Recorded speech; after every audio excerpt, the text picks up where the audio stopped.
Hello and welcome to the Transcend and Succeed podcast, a unique platform dedicated to the exploration of taboo topics that often go unspoken in the realms of spiritual development and personal experience. I'm your host, Dawn Livingston, and I want to provide you with knowledge to help you change your perception and open your mind to new possibilities and new opportunities for spiritual expansion, personal growth, and profound transformation.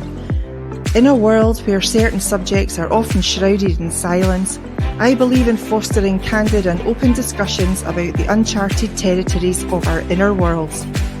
My guests will have had extraordinary experiences and will share their insights and journeys, inviting you to embrace the unexplored aspects of your own existence, both physical and non-physical.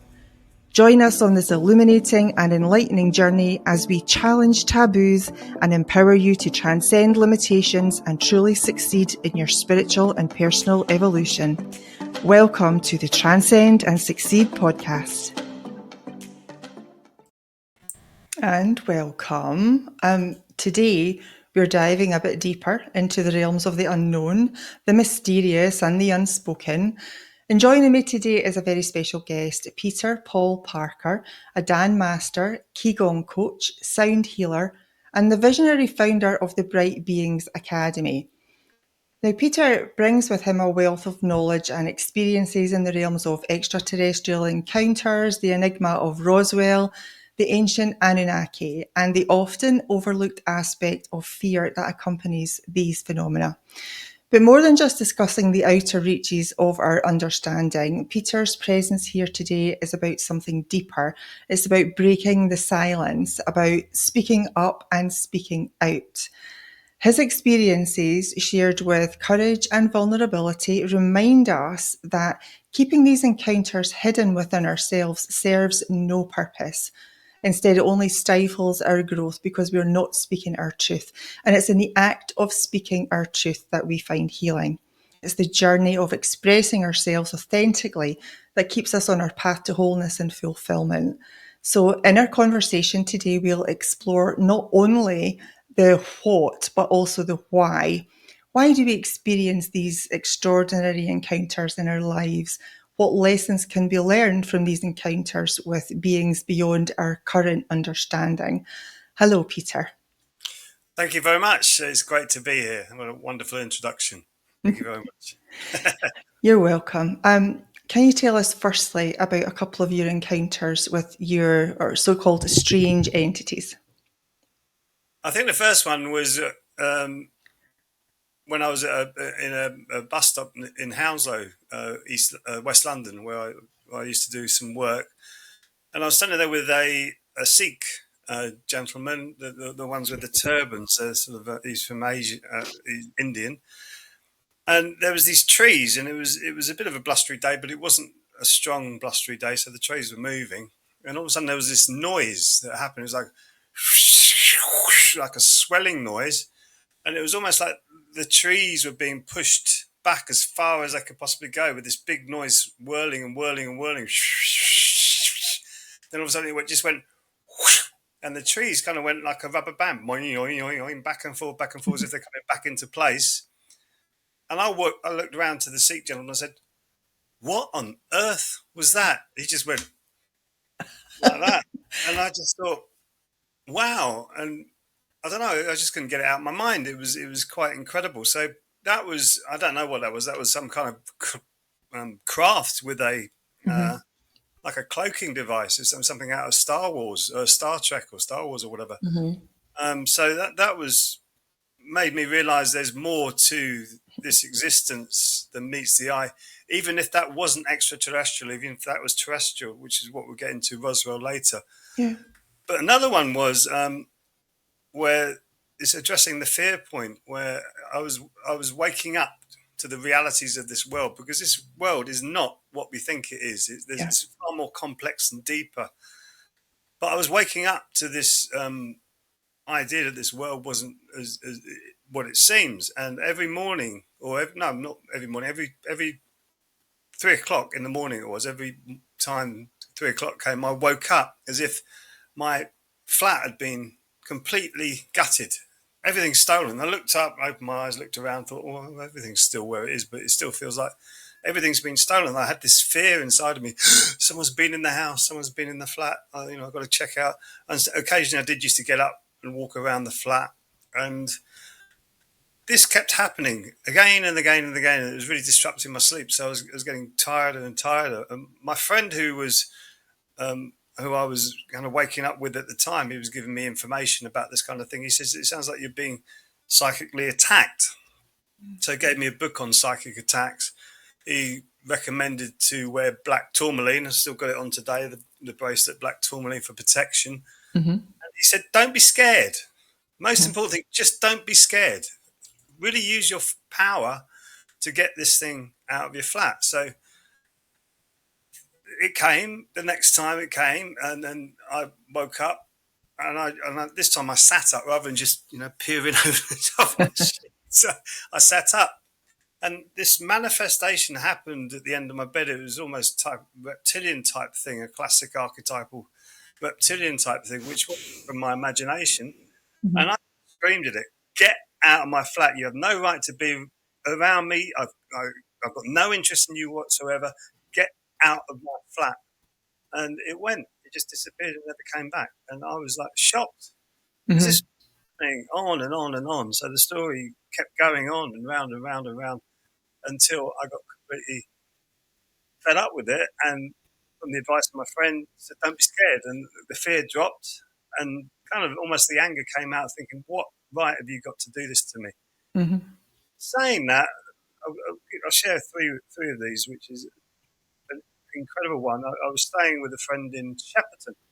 We used to astrally project in the garden. The reason I knew that because I was standing outside after coming back from a gig when I was a musician, about 3 in the morning again.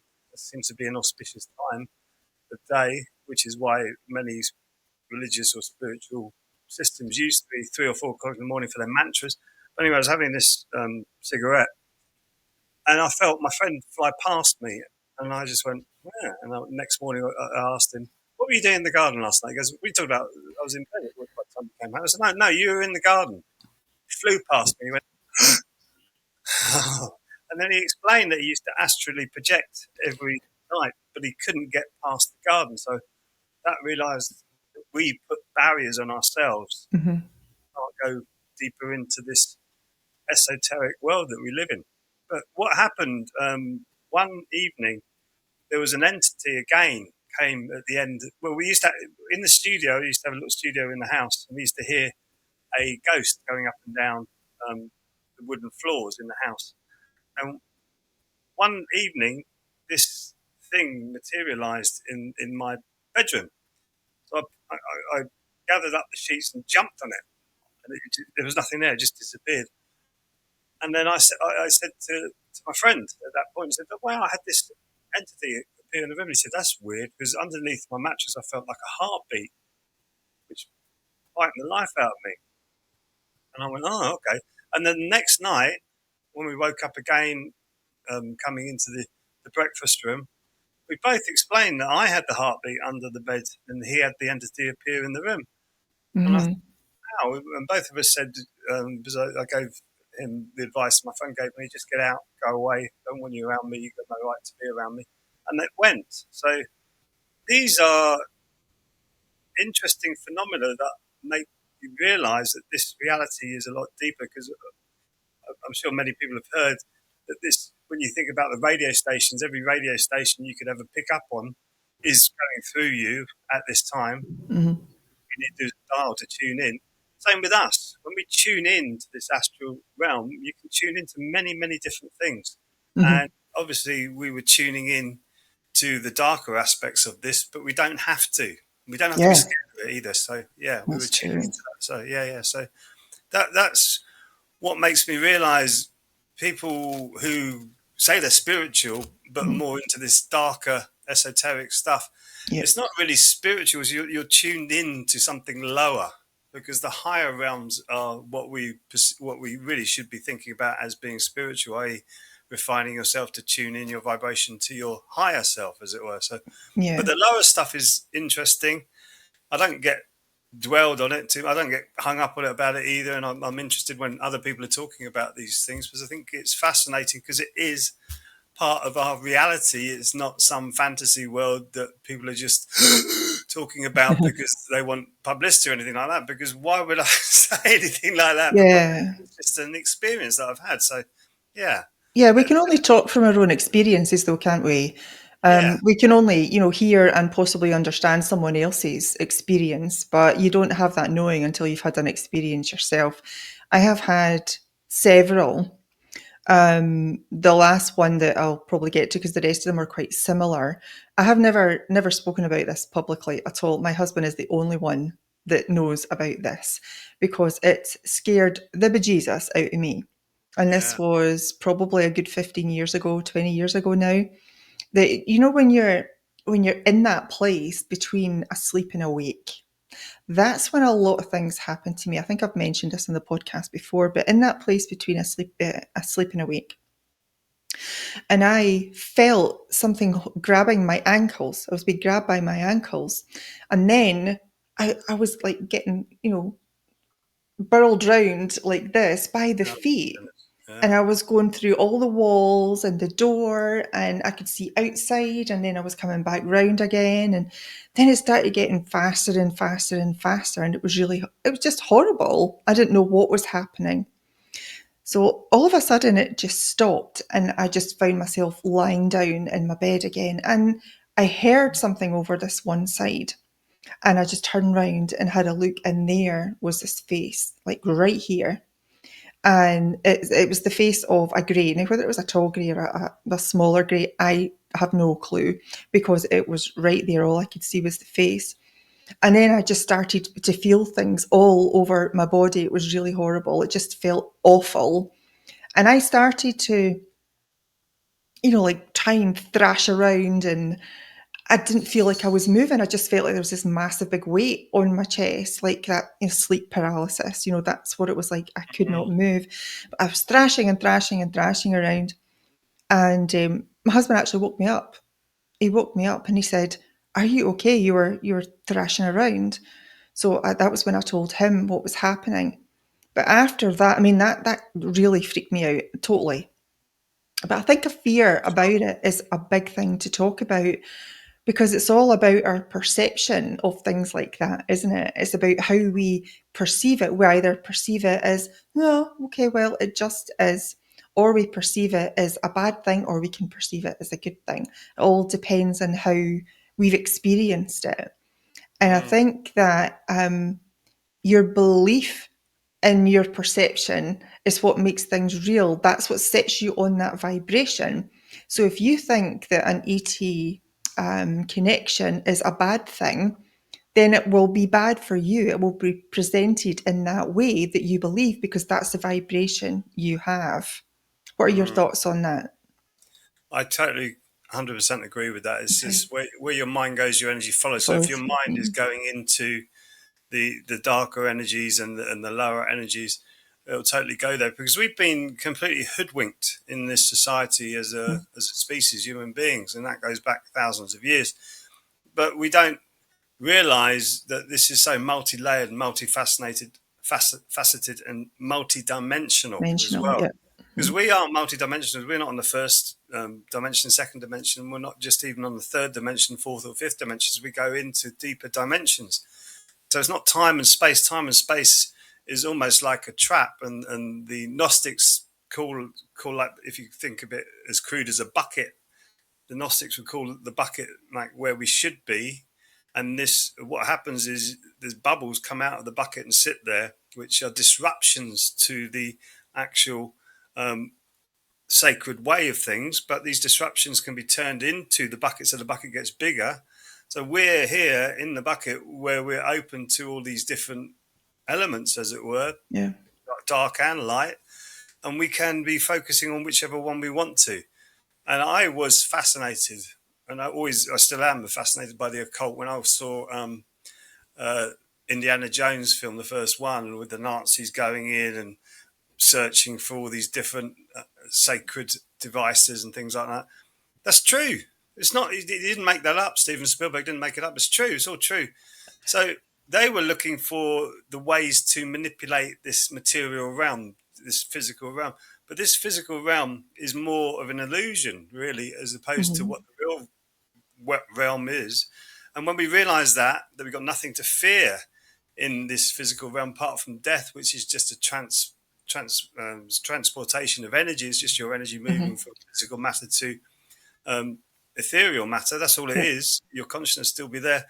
Then there's nothing to fear on top of that, which is why looking at Friday the 13th being an unlucky day is rubbish, because that's again another inversion of what we've been told, because that was the day that the Knights Templars were flushed out by the French king because he was short money for whatever he wanted his money for. So he thought, the Templars are good. We'll have some of their money and then we'll make them into baddies and we'll kill them all off. And Friday the 13th was the day that they were burned at the stake. And Mm. there's stories and rumours that the head guy, I can't remember his name, never have been able to remember his name. He just stood there and took it. He just stood there and just let himself burn. Didn't scream, didn't cry, didn't do anything, and just died. And that was shocking for the people witnessing it, because they thought he must know something that we don't know, because that's what the Templars were doing. They were sharing the enlightenment of what human beings are to the extent of their knowledge, Mhm. which was this is not this is not the be end and end all of your life. This is just a temporary experience. So fear is a massive point of this, and I've heard a lot of New Age people explain that you go into the life from where you focus on this life.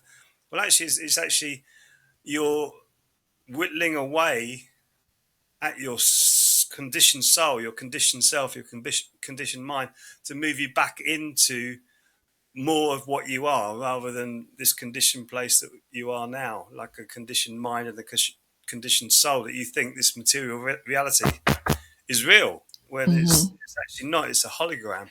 Yeah. So it's interesting to see our perceptions of it. It is, I agree with you 100%, all about our perceptions. Yes. Mhm. In life, it's a projection of our vibrations, of our beliefs, isn't it? Over our thoughts and our words and our actions. And there Yeah. is so, so much more, beyond physicality. Everything is really beyond physicality. And whether people like to think it or not, they have been there and they probably go there very regularly. They just don't remember. Yeah. And often, and talking about, you mentioned about death. A lot of people I know say they don't believe in, life after death, as we call it. They think that, once you die, that's it, you're gone. And I think that's such a waste. There Mm. must be something more. I've always believed that. And I think, you and I understand that, having, some conscious memory of, whatever we're doing, traveling or out of body experiences, astral projection, whatever, we have been there, we've experienced it, we have that knowing and that understanding now, and nothing is going to be able to take that away from us. It's like we know we've been there. It's like seen it, done it, got the t-shirt, isn't it? It's like the Gnostic view of it is, I know there's something.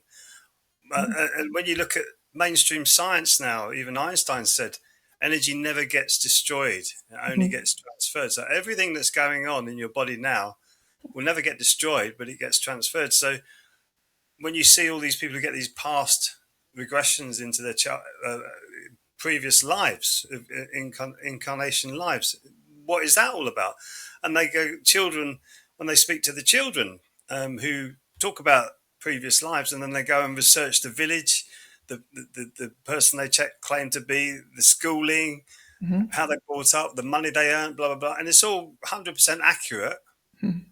How did they get that? Did they tap into the Akashic records, or was it their soul actually recording that? I mean, there's options there, but there's something to that memory coming in to your body, and I do feel that it is you developing as a conditioned soul back in towards your super soul, which is what they talk about in the Vedas. Is you actually refining yourself? But many spiritual teachings talk about it, which is like the Buddhists call it the rainbow color of light, the rainbow cloak of light, where you see these pictures where there's rainbows coming out of it. You see it in Jesus as well, pictures of Jesus where we've got the rainbow behind him. That just means ascension. It means he's not Mhm. he's rising from the dead. He's actually ascending this physical form into a higher being, a higher way of living, which is different, like Shambhala or Shangri-La, where that's where the Buddhists talk about that as well. It's even on this planet, but it's a different frequency and a different vibration that they're living in there, because they haven't got all this polarization, and they haven't got all this disinformation and misinformation that's going on in their realm. Their realm is pure and true. So when they speak, if they have to speak, they probably don't. They can do it all psychically. Then they don't need to do that. So we're in the thick of it, as it were. And I believe our thing to do on this earth is to bring that into the earth, bring the heaven energy down into the earth, or the higher energies down into the lower energies. So it starts to ease this polarization and pain that we live in, and the suffering. The Gnostics called it the field of suffering that we all go through, which is what we call our dark night of the soul, so that we learn. Oh, I don't want to do that again. Why did I do that? What happened? How am I responsible for that happening to me? As soon as you take it from that direction, where's my responsibility in this? Then you realize, that's what I did. Yeah, the awakening starts then, doesn't it? Yeah. Here's something I'm going to throw out there about time, and this is my opinion of it and my belief of it. Time is a human construct, and there is no such thing as linear time in the metaphysical realms. I really believe that. So when you were talking about, other lives, they are all happening at one time, because everything's just happening in the present moment, right? There is no such thing as the past. There's no such thing as the future. There's just now, and this is the only point that we can create in. So all these lives, in my understanding and what I know about my exploration of the metaphysical realms, is that everything is happening all at once. Definitely. If you think about when you're waiting for something good to happen, right? When you're waiting for something good to happen, or you're immersed in something that you really love doing, time shoots by like that. Oh, doesn't it? Yeah. And therefore, if you're really dreading a moment and you're really sweating over it, and you think, "Oh God," the clocks are. It drags out, doesn't it? Yeah. So it's an illusion. It's not constant. It's just it's our perception of it. And I like the way Bashar speaks about it. He says it's like a Yes. cine film that's in a big film. So at any point, that cine film is in that projector, and that's it. That's the reality. But for us to decipher it on a linear form, that projector needs to be projected onto something, and it just so happens it projects it onto these protons and particles onto us, which we turn into cells, which turn into the body. So it's all projected. This is all projection. It's a projection, and even on the quantum level, they've worked out it's a projection where it's in a projection coming in and out, albeit at enormously fast speeds, but it's just like pulsing in and out, and we're creating it as it's pulsing in and out. So it's a projection. So we're watching a projector. So I think that's very true. I like to look at it as many different cycles. So you've got your own small cycle in this world, and there's a bigger cycle that you're in. So at any point when you leave this material cycle, you'll be going into another cycle, but it's at the same time, same point of reference, but it's the same moment. But we find it very difficult to get our heads around that, because we're very conditioned with the left brain to think this is linear, when actually it isn't. So it's like, so time travel, what is that apart from just jumping from one experience to another experience in a different realm, maybe, or in a different body, or just a different place in the circle? That's what it is. And it's difficult for us to see that, but even these cycles have bigger cycles within them. So in the Vedas, they say we're on the seventh cycle at the moment. This seventh cycle, actually, unlike Atlantis, this seventh cycle is not going to destroy itself. It has the option not to destroy itself. So we'll have both a technological and a spiritual golden age. That's what we're going into now. And that's why it's weird to think that this has all destroyed itself before, and it looks like we're going to do it all over Oh, again. again. Have But we now, learned? What have we learned from?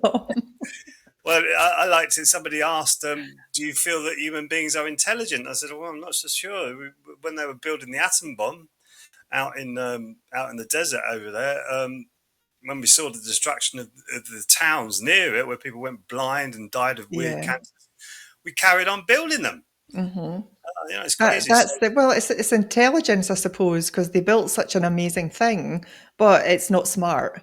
Definitely not smart. There's just no common sense in that at no. all. Well, the Mm. intelligence to say, "Well, I don't want to do that again." Hmm. So we'll reel back from that. And if they put all that money that are put into military spending Yeah. into making everybody's lives better, we'd have an amazing existence here. But Hmm. they have been lying to us about the technology that we Yes, have. they have. They have. All Mm. right, and I know you wanted to talk about Roswell, so do you want to tell us what your research found?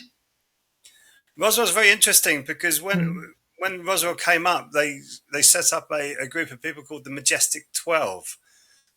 Because firstly, they said in the papers, if you really look into it, in the papers, the first off the press, first release of the press was to say that there's a UFO that's crashed, and then all of a sudden it goes, it's a weather balloon. So it goes from this, and then people found these these bits of parts of the craft that it was like really solid metal, but they could crumple it up into like a fish shape and then let it go, and then it goes back into the solid metal. And it's like Yeah. the weirdest stuff. So they had all this weird stuff going on with it. So Majestic 12 came along and hid all of that information back then. But there was a crash before Roswell, which is, I can't even remember the name of it, but there was one before that. But this has been going on for thousands of years. There have been crop circles and Mm. visitations from UFOs. When you see some of the ancient pictures from even way back from the Renaissance, even back even further than that, seventh, eighth century pictures, you get little crafts in the sky, which go, well, what's that doing there? And I've never noticed it before. I thought, oh, maybe it's a bird or whatever. Maybe it's, I don't know, or a star or something. But no, it's actually little saucers in the sky. Yeah.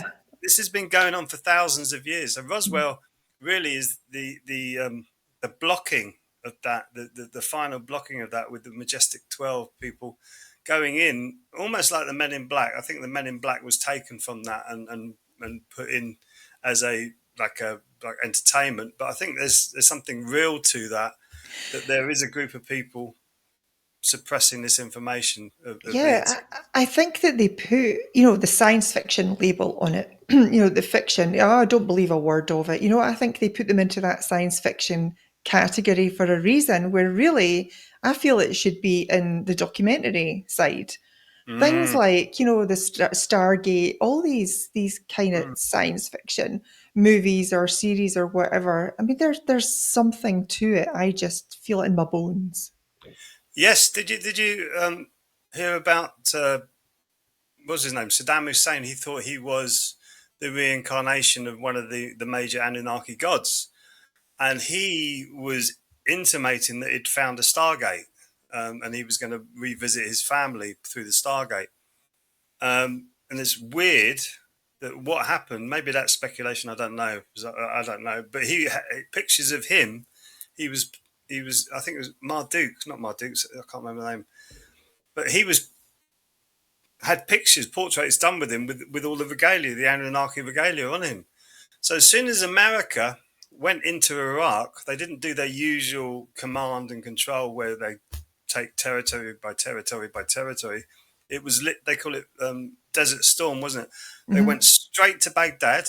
There was a fake riot outside the museum they were going into. They went straight down to all the artifacts, and now you can't find any of those artifacts from the Anunnaki from Iraq buried deep in the museum. So that's not a coincidence. Something happened there. Something was orchestrated there for probably Majestic 12 or what I can't remember what they're called now, but they went and did a smash and grab and took all of those artifacts away. Hmm. So whether there's a Stargate there or not, I don't know. But what Would you they've be done, surprised, Peter? no, I wouldn't be in the slightest bit no, surprised. No. not at all. It Mm-mm. would, in fact, I go, whoa, knew it. I knew it. Knew there was Mhm. something they were hiding, and it's not that big a deal because we can do that astral projection anyway. We can go into other dimensions through our energy body. Yes. So having a Stargate to do it with your material body is just technology that we don't know yet, or do we? Is another question. And if it's the military industrial complex who are doing this, is it them doing it for militaristic reasons? And to me, it's crazy because we've turned into a species of warmongers, and we're not. And I do firmly believe it's just the energy that we're focusing on now. Mm-hmm. Because I know if human beings focus on the higher energy, we'll come out of this. But they've hidden so much from us, and I think Stargates are part of that, and the technologies that they've got are. If you look at Admiral Byrd, for instance, when he Oh went yeah. down Mm-hmm. and he went into Antarctic, wasn't it? I think it was Antarctic. It was Antarctica, yeah. Yeah, and he said there's things happening there that you wouldn't believe, Yeah. and he was like a credible general. Before they got hold of him and gave him a narrative to say, he was speaking like he speak like crazy man. You know, he's like he was talking about this stuff, and you're going, wow. And apparently there's resources down there, and even it's not even frozen in parts of it, and there's a Mm-hmm. pyramid down there. I Uh, heard, yeah. yeah, well, they've Mm-hmm. got pyramid structures down there. They've And they're got trying to keep everybody away from there. You're not allowed to go down there at all. So they wouldn't be blocking that unless there was something there that they didn't want us to see. exactly. And why are they going down there? I mean, who wants to go down Mm-hmm. and look at a load of ice? You can go somewhere a bit warmer than that, or not quite so far away. But Mm-hmm. they are going down. Many of the high ranking establishment of Yes. our society goes down there. And who are they apart from they call themselves the anointed? They're like the anointed ones. They're the ones, oh my goodness me, they're so powerful. They're so brilliant. Look at them. Yeah, in whose opinion? Exactly. In Yes. their opinion. Yeah. And they've taken this on because why the Anunnaki are interesting is because some of them believe that they are coming from that bloodline, the Anunnaki bloodline, which is where um, the Merindian bloodline also comes from, which is ancient history from these so-called gods on earth, or what the Vedas would call the demigods. Were they the demigods, or were they material magicians who understood this material realm and were actually tricking human beings into being slaves for them, which is what's happening now they've just got different tools like the monetary Mhm. system and the corporate system. It's just Agreed. different tools that they use. They Yeah. use different tools for us to be slaves for them, and they get away with, like they did in history, they get away with genocides and murder and all sorts of horrible subterfuge. And when you look at the Caesars of the Holy Roman Empire and the appalling things that they used to do, you go back to the fall of Babylon and watch the disgraceful behaviour human beings used to undertake in Babylon. It's because of the top-down corruption, injustice. It's all top-down corruption in our world. So the pyramid is upside down, which is why we shouldn't have the fear to flip the pyramid the other way around. So the people are at the top of the pyramid, and the people who are actually running it should be at the bottom of the pyramid. So the people are telling who's running our society what to do. Hmm. It's completely the other way around at the moment. So, and I do believe that this whole control system is to do with the technology that they've got. I don't think they've got amazing technology yet that will stop everybody in their tracks, but they're getting close to it because I feel that 9/11 was very close to that, which is a lot of people don't want to go there because they think, oh my goodness me, conspiracy theory. But if you look at the people who turned up to 9/11, like the architects and engineers for 9/11 Truth, big movement of engineers and architects came along, started talking about that. And as soon as Dr. Judy Woods came on the scene and talked about, wait a minute, how comes everything went to dust? How can nanothermite make it go to dust? So you had all these people arguing about whether it was thermite, whether it was this, blah blah blah, or was it just a natural falling? The building would never have felt like that naturally. But she was saying that this is like some sort of possible energy weapon that making everything go to dust. And if you look at the footage, you don't get girders the width of this house turning into dust and then just dropping at free fall speed. Yeah, And it didn't seem right, did it? Mm. so many people are so hung up on that. But if you look at her book, Dr. Judy Woods, or just go and watch an interview or two with her and just listen to what she says without any Mhm. preconceptions, any blinkered minds, because I don't know what it was. I don't know whether it was an energy weapon. I don't care what it was. I just know that the investigation that went into it again was just a whitewash. They didn't even mention Building 7 in it. They made up lies about phone calls coming out of aeroplanes when mobile phones didn't work in airplanes at the time. There was it's just so many million things to do with that. But I feel that our technology is getting close to that point where we will have, I think, higher ET interactions with this world Mhm. to calm it all down. So I Mhm. think they're doing that with the nuclear. If we're going further and deeper into like vibration weapons and things like that, I think it will be calmed down because there's no way we're going to ruin this planet because this is a phenomenal experience as a human being. And you Mhm. look out there, you go out into nature and you see you're part of all of this. Yeah, it's beautiful. Mhm. It's fantastic. Yeah. And what we're just obsessed with, it's all mine. It's I know. It's all like, no, not one bit of it is yours. No. Since when did we have to pay yeah. for land to live on, for water to drink? You know, it is. It's totally crazy. That's down a whole nother rabbit hole Yeah. anyway, isn't it? Lake Yeah. Lake. Tell us a little bit more about the Anunnaki. I mean, is this a race? You know, where did they come from? I don't know too much about it, and I know you've been researching quite a bit. They come from a planet called Nibiru, and Yeah. Nibiru was destroying its own atmosphere from the way that they were living. So does that Okay. sound familiar? Mm. Um, and I don't believe in this climate change stuff. It's this environmental destruction that we're doing, which is causing all the issues. But they came from Nibiru, and they were Anunnaki means those who came from heaven. So they came down. Apparently, they were after gold. That might be a misinterpretation. It's difficult to translate it because it's all Sure. written in cuneiform. Zachariah Sitchin did his best, but he made mistakes, which is okay. So if he makes a few mistakes, we go, well, you can't listen to a word that he says because he's made mistakes. But of course, you make mistakes in translations. The Bible's got massive mistakes from translations in it, and we seem to have gone with that as a culture. So why not the Sumerian? I feel that the Sumerian culture was the one that's given us our culture today. That went from Sumeria, then got twisted down to Babylon, that's come down to us. So the idea of having, say, for instance, a single singer in an auditorium, I feel from my intuition and from the research that came from the Anunnaki civilization. Because if you look at the indigenous tribes that haven't been affected by that, they don't have one singer. They have many singers. They don't have one dancer. They have many dancers. They don't have one musician. They have many musicians, and they're all doing that together. And even the kids and the children are dancing, and they're all in the rhythm together. So it's not like you're watching an entertainer. You're in it. You're in the music, which is what I want to do with music events I do in the future. Is rather than having me play my guitar and somebody else do theirs, is to actually have a group of people doing either mantras or humming or sound toning or something like that to go back to what we used to be.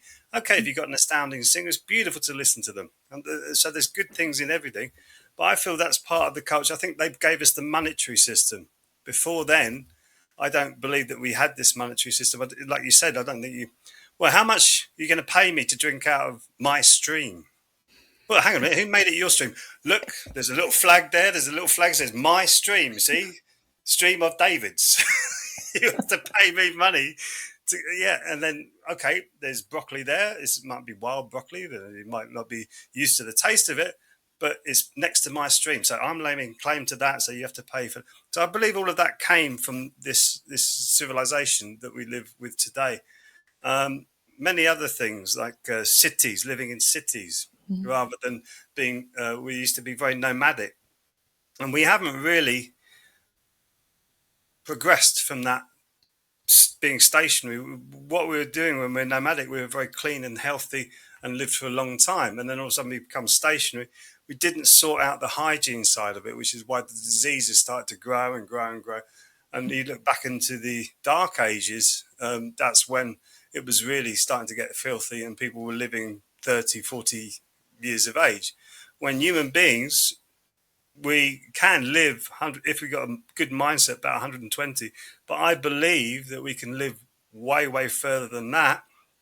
And that's what it says in the kings, the list of kings from the Anunnaki. They were living thousands of years. I don't think that's not a misunderstanding. It's just that they had the mindset and obviously the physiology to live longer. So they were from a different Mm-hmm. vibration. They could handle here this vibration, but I think not for very long. So they'd come in and incarnate into or manifest themselves into this, but wouldn't stay very long and then move back out because they found it too much pressure, which kind of makes sense to me because when we um, grow, say, or produce fish in a non-pressured environment, a goldfish would be the size of a cod. It'd be enormous. Mm-hmm. So I understand that about them. So, but they apparently genetically modified human beings to be a slave race. So it's there's something that has fused our chromosome 2, and scientists don't know what it is, but they say it is not natural. So something has happened to the human species that's fused us, but that doesn't mean that we're still not amazing or Mm-hmm. wonderful, and it doesn't mean that's not part of our spiritual development. Because couldn't something step in as part of a species' spiritual development to grow? And so that the fusing of that chromosome 2 hindered possibly the material evolution of what we were before that. But in another way, it sped it up for us to become more curious, more creative, more opening up to this material realm so that we can actually create what we do. Because human beings are amazing creators and amazing inventors. So that fusing the chromosome 2 from the Anunnaki would have helped us to do that. But there was an argument between the two brothers, Enlil and Enki. Enlil didn't want human beings to be free. Enki did. So Enki said, let them be. And they had a war about that. So, yeah, that's it in like a very potted history. But they, some people believe they're still here. Some people still believe that they're working behind the scenes. And as I say, some of the bloodlines in this world think that they are from the Anunnaki. They think they're demigods. So Mm-hmm. that's how deluded some of these people are to think that you're dealing with that kind of sanity or insanity, I should say, is incredible. Is listening to people like Klaus Schwab, who's I think he's just a front man, but he was saying, I can't wait to put microchips in people's heads because then I'll be able to understand what they're thinking when I say certain things that they might not agree with. So therefore, I can go in and reprogram them as, Mm-hmm. uh, as appropriate, so that they can actually see the pearls of wisdom that I give to everybody that will resonate with everyone.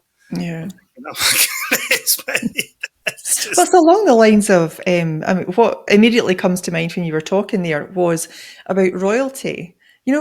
God made every man equal.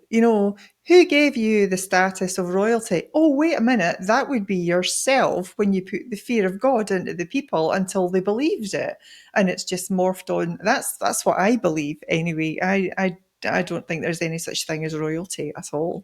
I agree with you because you look at the Sunnis and the Shiites with the Muslim population. And when you speak about it, so well, the Sunnis are the ones with the divine rights, and the Shiites are the ones who actually build it on merit. So Mhm. we've had that with Confucianism and Taoism. So Confucianism, you buy in. Taoism, you actually do it spiritually. But there's no divine right there. But our divine right, the divine right of kings, I just don't understand it. I've always looked at them and gone, hang on, how comes these people have got all this riches and all this other stuff, and then even in the same town as them, Windsor, you've got little ghettos where people struggling to get a pound together to buy something in the pound shop. Yep. Hmm. You go, there's something wrong here. Where comes they're living in this big castle and we're paying Hmm. for it? Yep. The people pay for it, and they're the ones that need the money the most. I know it's so unfair. So it's not Injustice. balanced. Yeah, absolutely. Yeah. Well, there you go. What a great conversation. Have you got anything else you want to add? I feel that the technology that is around us is phenomenal, but I think the biggest and best technology is us. We are so incredible that even now, today, they're teaching children to see with blindfolds on, and they're reading books, for goodness sake. They're playing ball in gardens. There's a documentary called, I think it's called Superhuman. There's a lady who's gone out and researched what these scientists are doing with these children. And there was a woman with a terrible disease where her eyes were degenerating, and she learned to see a menu using these techniques. And yeah, you have to spend time doing it. You can't just shut your eyes and suddenly see. But that takes you to the understanding that in every cell of your body, you can see light. You can see light. You can see. So that's what got me when I had an out of body experience. It was like a vision that I just cannot explain. The closest I can see on a flat level is Jodie Foster's Contact when she goes to visit her father. I love that film. Love And that movie. it's brilliant. And those ripples of vision were very much like how I saw. So we can see, we can hear, we can sense, we can touch, we can taste, we can have intuition. And what I want everybody to start working on is their intuition. Really start working on it. And you'll realize when you go deep inside, which is why I say journey in, it would succeed outwards. When you go deep inside, you realize it's just the fear inside of you that's stopping you from stepping over the line and going, all right, I'm going to look into this. And then listening to somebody for their merit and then go, okay, I don't get that quite yet, but I'm going to put it up there until somebody else says something that might go a long line with it and put that up there. And then you're using your memory.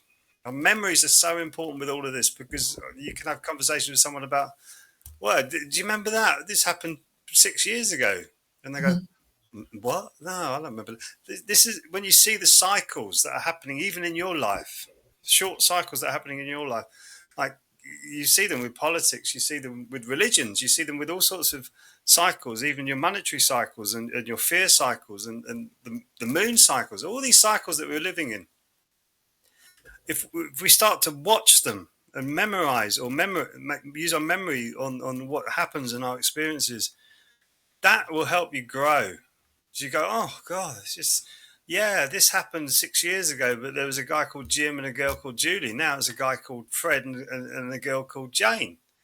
But it's the same thing. It's much the same scenario that I'm going through. Why is this happening to me again? Rather than thinking, oh no, not this again. I can't do this anymore. It'll be more like, why are these two people here then? And then you start to realize, this is what I did. And this is how I did it. And this is why I'm here with these two people here again. And then once you realize that, you use your intuition to heal it in whatever way you do, forgiveness, love, gratitude, being thankful for them, for actually giving you to coming into your life. Giving you the experience. Making them look bad, themselves look bad, to give you the opportunity to heal that situation. Yeah, I think if we can get over, looking at challenges like that as blocks and see them as lessons, then I think it's a much better life we would live. And I just want to finish up quickly by saying about fear. There is no such thing as fear other than that which we create. Fear is not something that we are born with. It's something that we're taught. It's something we learn. And if we learn something, we can unlearn it. And with that, I'm going to say, Peter, thank you so much. I had a great conversation. Will you come back and talk to us again? Oh, yeah. I love these kind of conversations. I go everywhere and anywhere. Perfect. It's a bit like the song that everywhere and nowhere, baby. And you can sing a song as well if you like. Yeah. Thank you, Peter. My Big pleasure. hugs for you. Take care. And Bye. Thank you so much for your time and attention today. If you found this discussion engaging, show your love by liking and subscribing. Don't keep it a secret, tell your friends. Join us next week for more daring conversations on taboo topics that need to be explored. So until then, be safe, have fun, and keep expanding.